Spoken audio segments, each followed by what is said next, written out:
What I want to do now is get to our first panel of our first day, to an issue that really matters to so many of you. And what are the challenges to cross-border payments in the Insta era? And to help us answer those questions and more, I'm going to invite our panelists. So if you could please come up. Layanah, Bruna, Nyi, Jayshree, Shelley, please come up on stage. Let's give them a warm applause.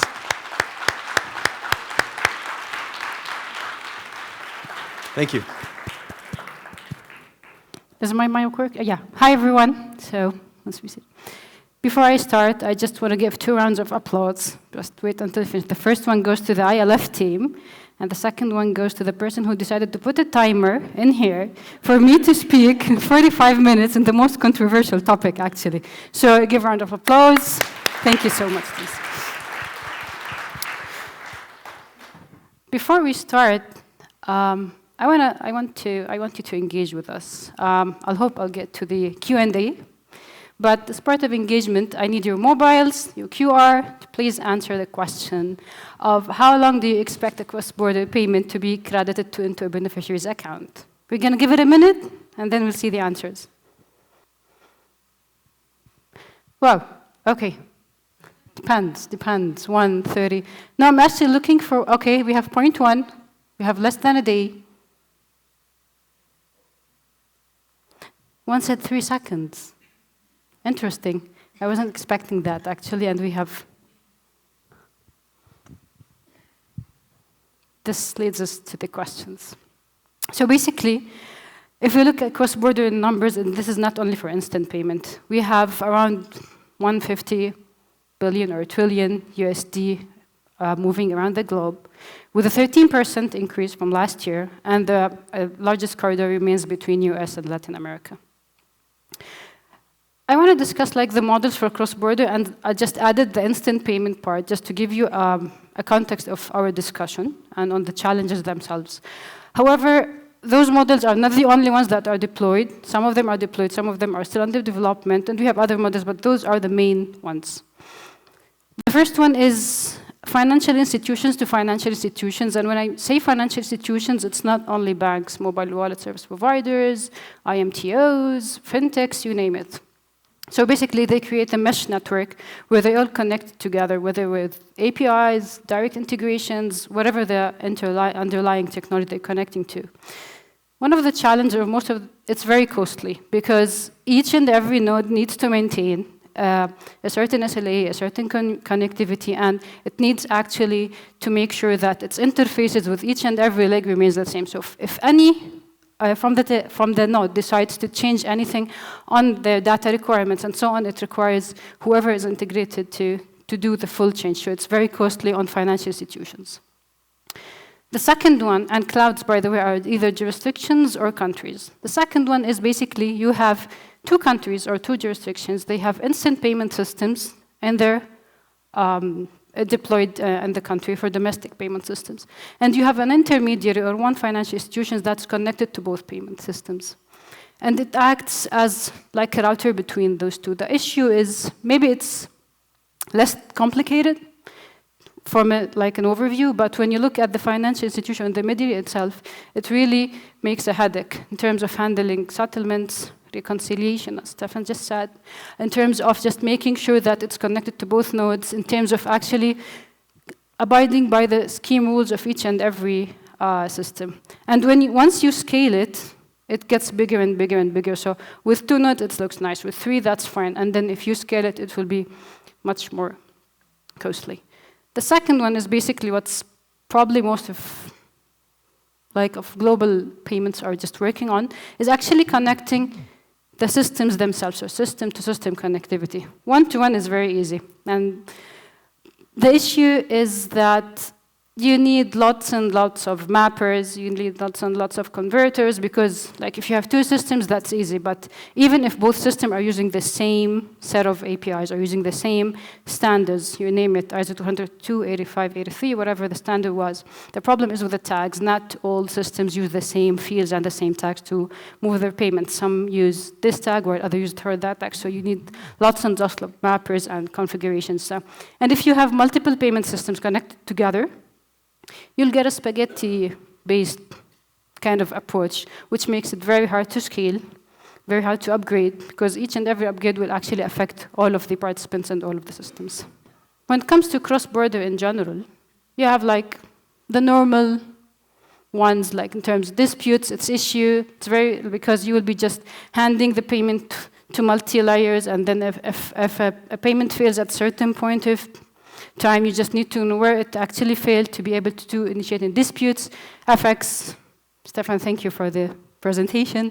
Settlement as well, tracking, traceability, cost, and so on. But for the upcoming 40 minutes, that's how stressful is that? We're actually going to be just discussing the top 3, like we thought that would be good to discuss. And before we start, your phones again, please. Just want to know, if you can rank those challenges, you can just click on the first, second, and third challenges, and they'll be ranked. Let's see. So regulatory compliance comes like first, standardization and the data integration, data privacy and consumer protection. Actually, I did expect that, especially for the first one. This actually, this was a kickoff to our panel. Just another round of applause for my panelists today, so we can start.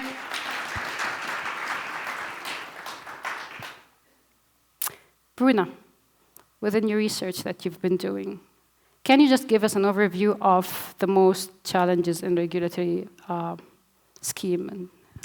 Yes, I actually expected the result as well. I'm the killjoy. But actually, we have been researching, and there have been lots of surveys with providers to identify inside the compliance challenge which ones are bigger.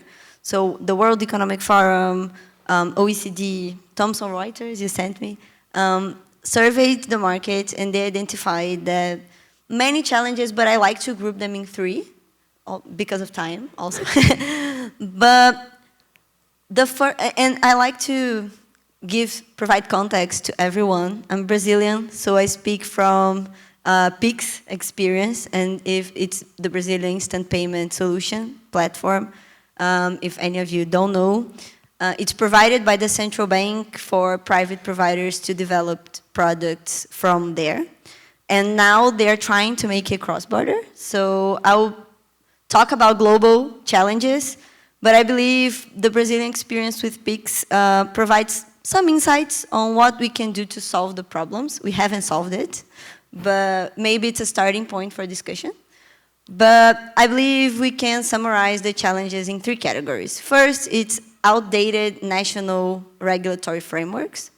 Second, it's a coordination problem, so coordinating regulatory frameworks from different jurisdictions. And third, it's regulatory costs. It's actually directly related to the second one. But commenting very briefly on each one. When it comes to the national regulatory frameworks, digital and instant payments are evolving in terms of technology much faster than regulation can keep up. Not only payment regulation, because for example, with PIX, we needed to update that to be able to launch PIX, but adjacent regulation. So for example, when it comes to cross-border, our foreign exchange law was from mid-20th century. It didn't account for digital anything. Imagine cross-border. So this is very common in various jurisdictions, and when it comes to emerging economies who are leaders in instant payments, this is very, very much true. So when it comes to providers, legal certainty, and how do we develop new products and cross-border products without an updated judicial landscape, it becomes a problem. Considering how Brazil is dealing with it, with PIX, I believe our experience is that regulators and private providers are working together to update the laws. So when PIX was, it is a part of a bigger agenda called Agenda BC #, which not only develops technology and digital payments, instant payments, and other open finance, but a central pillar was updating the regulation while we were developing it, so that providers could be certain they could foster their mindsets and their new ideas without worrying about this problem. That's how our foreign exchange law was updated last year. When it comes to coordination, the first thing everyone says is sanction screening, AML, CFT. But this is not true only for that. It's difficult coordinating taxation, data protection. And it becomes a problem so big that OECD actually reported that 75% of providers they surveyed said that it actually significantly impacted their financial performance. 71% told them that it was what kept them from developing cross-border products. So it is a big challenge, and I believe, at least in Brazil, the perspective is reducing scale. So a provocation is, if the project is too big, coordination problems will be too high. So with PIX, we started like, what is the problem we have? Let's try solving one problem, and let's try making it cross-border with a few partners where legal coordination may be easier.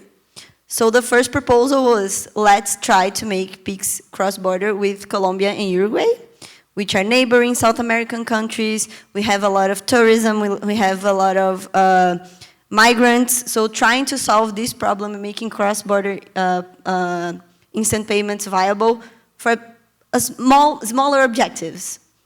And also the idea that we built the platform for private providers to be able to develop upon that. So actually Interledger has grantees that are trying to make cross-border solutions with PIX.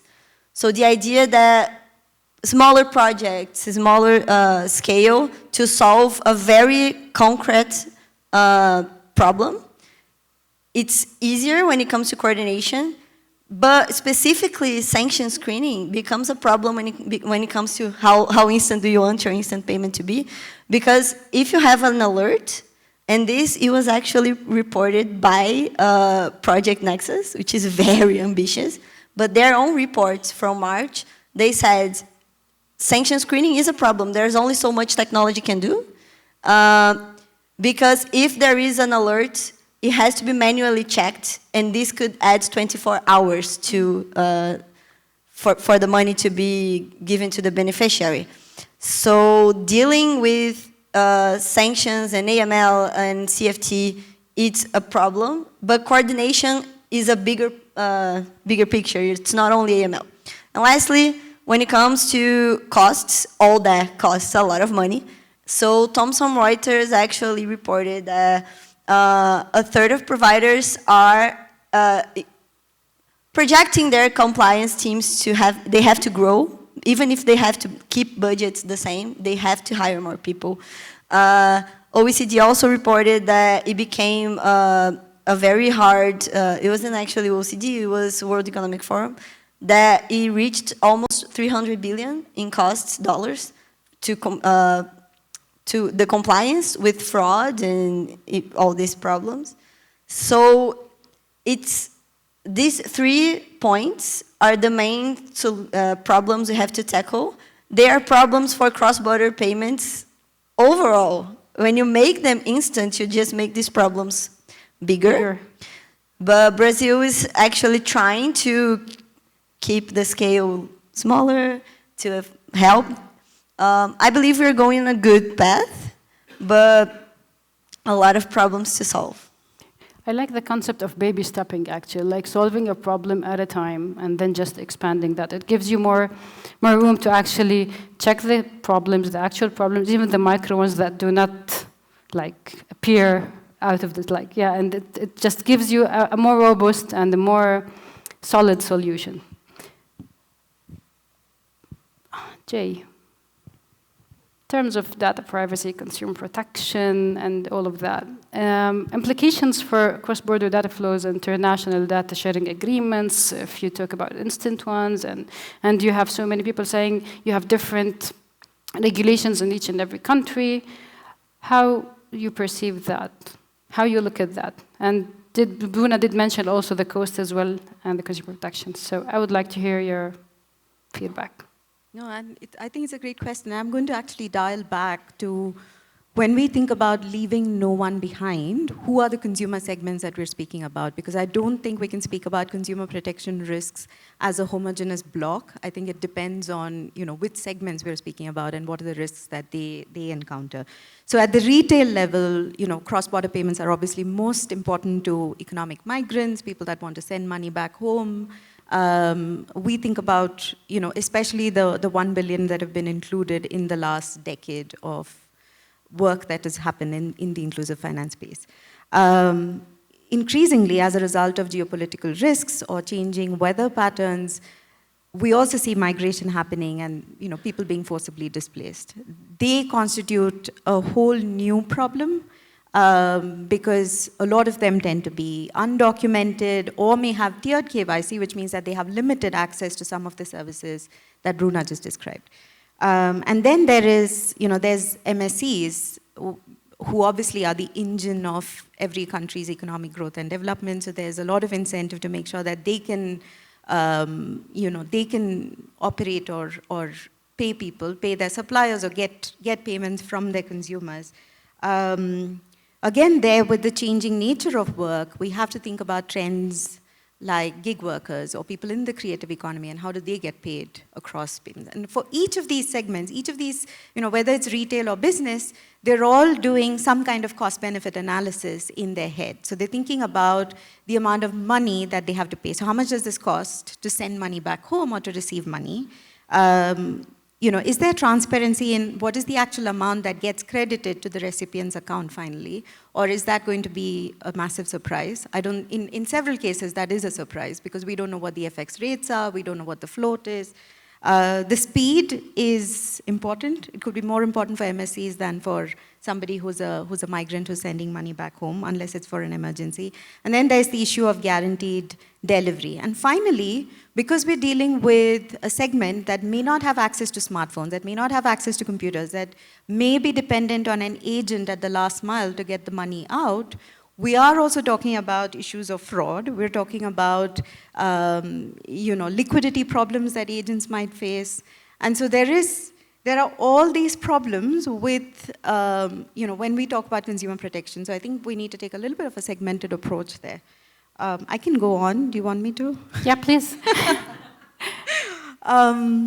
So what are the other, at a systems level, so now that I've established and added color to who these consumers might be and what are the problems that they might face, at a systems level, there is still, consumer protection really forces us to think about, is there recourse and is there redressal when things start going wrong? And things start going wrong with instant payments if I've sent money to the wrong person, if the agent has typed in a wrong number, and then there isn't really a redressal there isn't a redressal mechanism. And we deal a lot, my colleague Colin is in the audience, but we think a lot about the voice of the consumer. And as I was preparing for this panel, I started looking for repositories of consumer complaints. There actually aren't any. Because I don't think there is a mechanism by which we can gather any kind of complaint that happens at the last mile and almost escalate that to what needs to be solved in the system itself. Then there are the problem of enforceable legal, what is the law of the land that we follow, especially when there are so many intermediaries in the process, whose law holds good. There are about, just as a data point, there are about 26,000 laws or regulatory compliances that need to happen globally when you talk about cross-border payments. So, that's a large number to think about. And then finally, the payment systems in most countries are not at the same level. So if we talk about integration, there's a lot that needs to happen. If you talk about India and Singapore, of course, there's a lot that's already happened. But, if you think about other corridors, the infrastructure needs to be built. Who's going to pay for that? And where is that going to come from? All of those ultimately cascade into some kind of a consumer protection problem. Speaking of consumer protection and customer centricity specifically, and I find it very hard for me I do consider myself hopefully a financially literate person working in payments. Yet when I do cross-border, it's very hectic in terms of the things that I need to fill in terms of the things that I need to know. I actually need to know lots of codes and either an IBAN, you have the full name, and it's over and over and over. And then this brings me, Shelley, to you. I think I cannot sugarcoat the question. I was trying so hard yesterday just to put it in a nice way. I didn't put it on the screen, I'm just gonna say it. So I have two things that I want you to address. One is related to name screening and sanction screening. We've had it even with our domestic instant payment. Financial institutions are very protective and very, like Sard, when you talk about that, they don't do after the fact or post. Like they just want it pre, they want to be cleared. That defeats the whole purpose of instant payments. And specifically, especially that in Jordan, our timeout is like less than 10 seconds. So usually, like systems and screening systems cannot just actually like do that in less than 10 seconds. So it's specific for cross-border. How do you see compliance and regulators do with that? Like I like the fact of collaboration that Bruna did. That's the first part. The second part is, and also you mentioned that we have like in payments, usually you have different departments or entities actually regulating a certain flow. So you have people with the AML, and then you have the payments oversight. Like there's like when you want to just regulate or do that, like there's a gap in between. Like there's nothing like the in between that would actually support cross-border and instant ones. So I just want your thoughts about that. Yeah, sure. It's really interesting because there's probably not many people in this room that have got sympathy for regulators. Can you just hold the mic up? I think. Sure. Can you hear me? I'm not sure that there's many people here that have got sympathy for regulators, but there is a bit of sympathy from me. I am an ex-regulator. But if you just think about currently what regulators are having to grapple with in terms of finance. So, there's a speed in which technology is developing, and we all know that they're struggling to keep up. They are traditional, they're built on traditional finance, they have legacy systems, they quite often don't have the skills and the knowledge within the regulator, so they don't understand the technologies that are being presented to them. They haven't got, teams and teams of data scientists in most cases, so they don't necessarily understand how to build the tools or to use the tools. They've also seen an unprecedented amount of new products coming into the market. So, different business models, different approaches. As new technologies build on top of this, it's complex. I think also to remember that in a lot of jurisdictions at the moment, we're dealing with a lot of financial unrest. So, the current situation in the world adds to the instability in a lot of countries. So in a lot of central banks at the moment, their focus is very much on keeping the economy stable. Like that's like firefight number one. So then you're looking at all these other things that are coming in. So, we're saying, what about cross-border payments? And what are you doing about AI? And, have you seen Gen AI lately? It's really interesting. And these regulators are saying, wow, like this is insane. We don't know where to start. And we talk a lot about the cost of compliance, but there is also a cost to the regulators to build the systems within. And we was talking about this the other day, and we think some of the biggest economies, so the UK, MAS, probably Dubai, have spent about $500 million in building the capacity and the structure within their organisation to regulate new technologies and new products. And that is not accessible to most regulators and most central banks. So they are lagging behind. They are trying to play catch up constantly. And I also think regulators are built to be risk averse. Like that is their whole point. And one of the things we were thinking about is the financial regulatory system is like a giant game of Jenga. Everything's built on top of each other. It's all kind of interwoven, and it's very difficult for a regulator to take a piece out. For them, like the risk of the whole thing collapsing is huge. But what I kind of see from a technology point of view is, I don't know how many of you have ever played Jenga, but when you get to that point and you're kind of tapping at a few bricks to see if, if it's loose and if you can kind of move it out. And that's how I see technology, as kind of this tester of, we're going to have to remove a brick. We're going to have to take a risk in order to, take advantage of some of this technology that will change finance.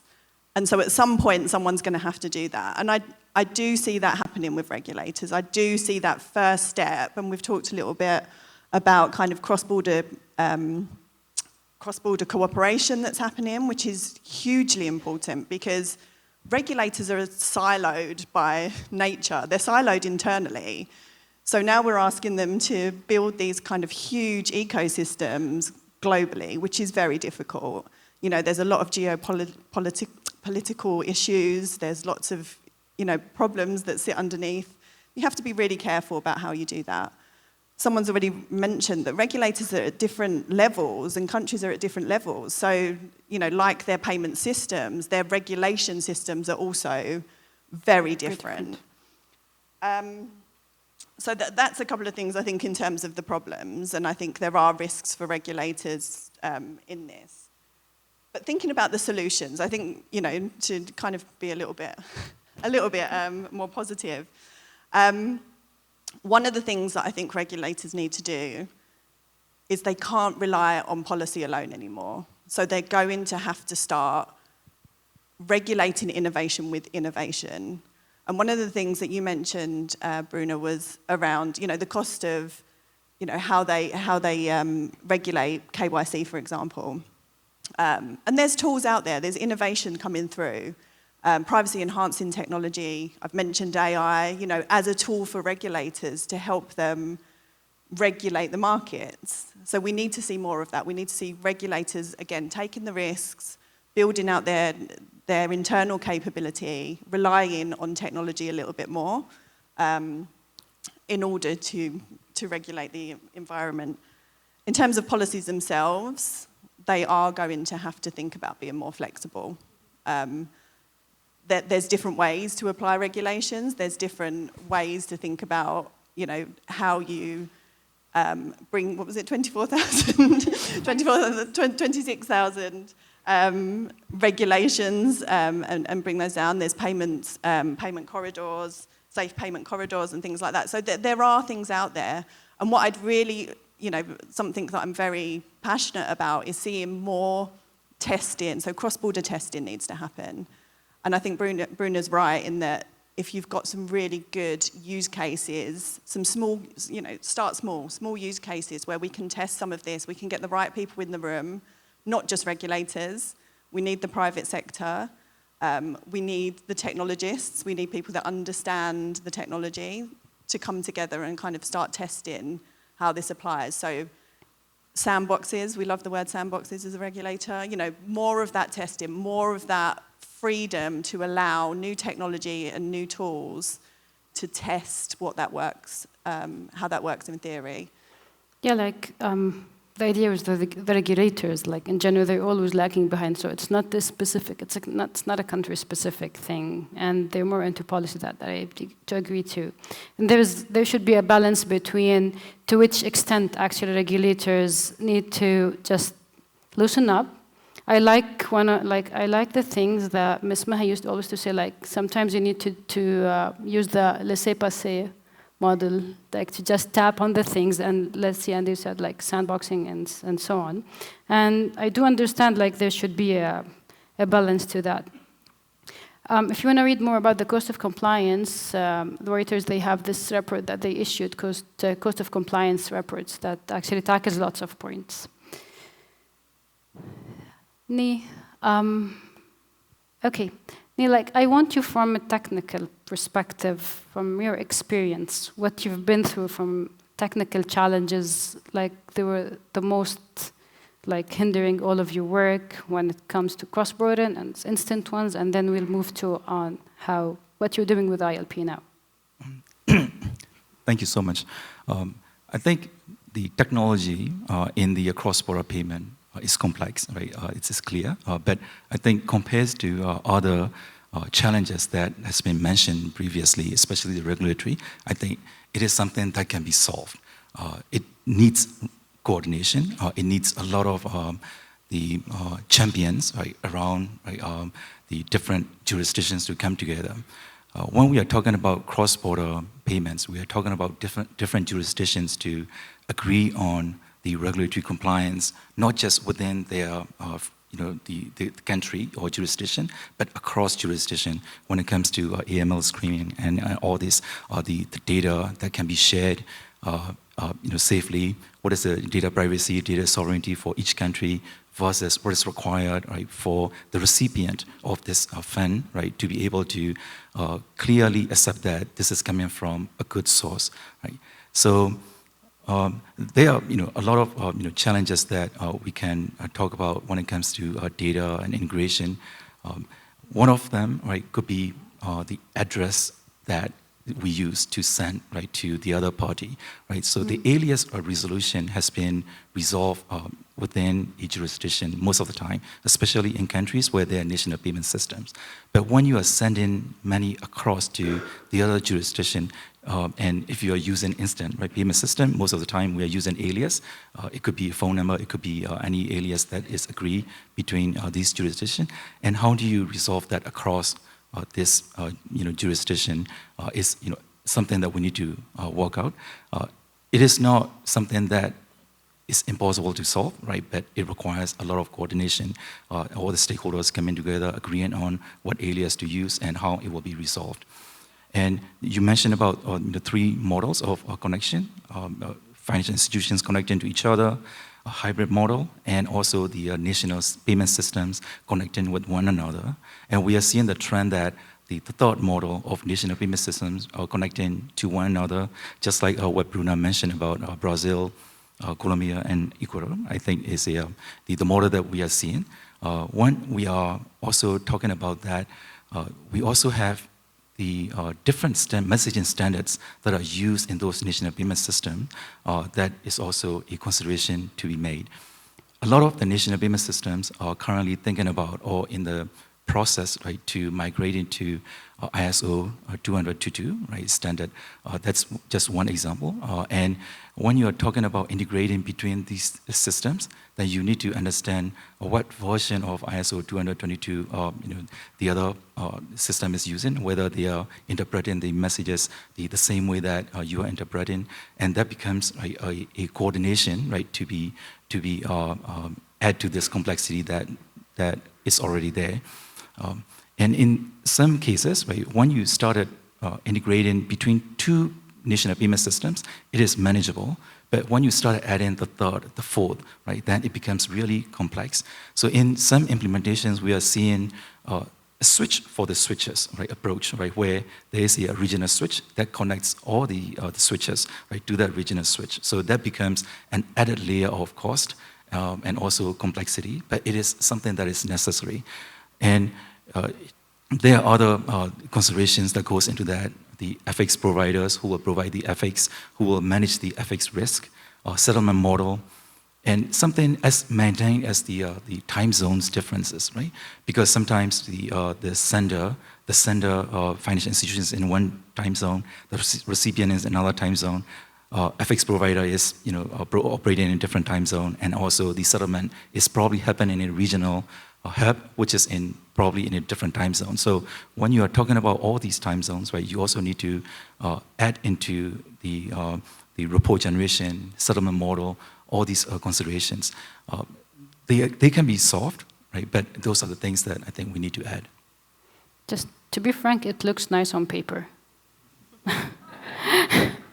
No, really, when you get the things like the overall, the vision, it really looks nice. Like, I cannot admit it's nice and tempting, but once you start working, like you mentioned so many things in terms of standardization, even if two payment systems are actually using the same standard, yet certain tags are used, others are not used, others are mandatory, others are optional.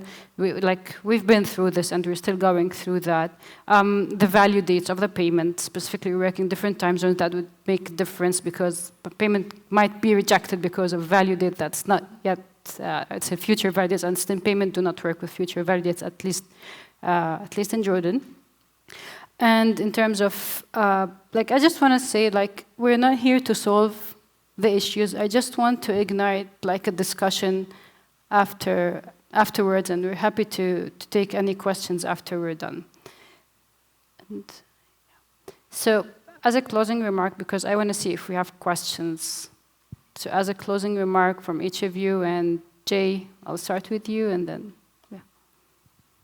I don't know about a closing remark, but I can tell you what the vision is as far as inclusion is concerned.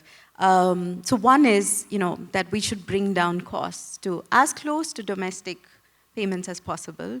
I know the Financial Stability Board has a target for retail and merchant. I think it's 1% for retail and 3% for merchant.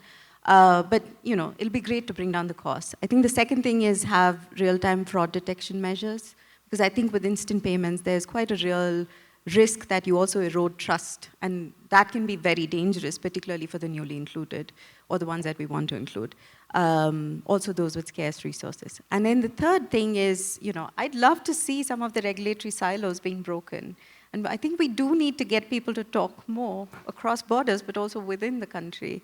Yeah. It's a wish list. Yeah.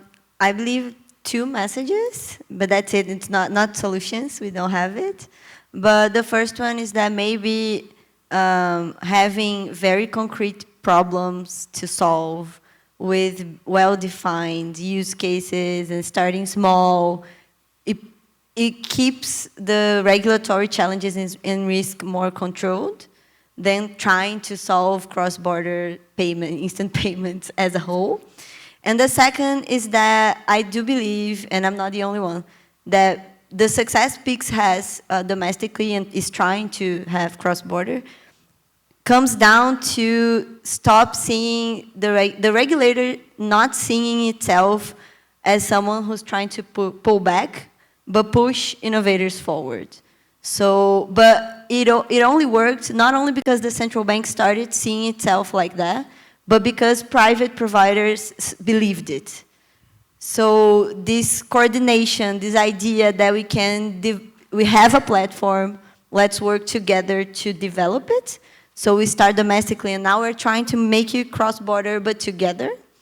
It has to come from both sides. So we have this, we had this partnership with the central bank from the think tank where I work.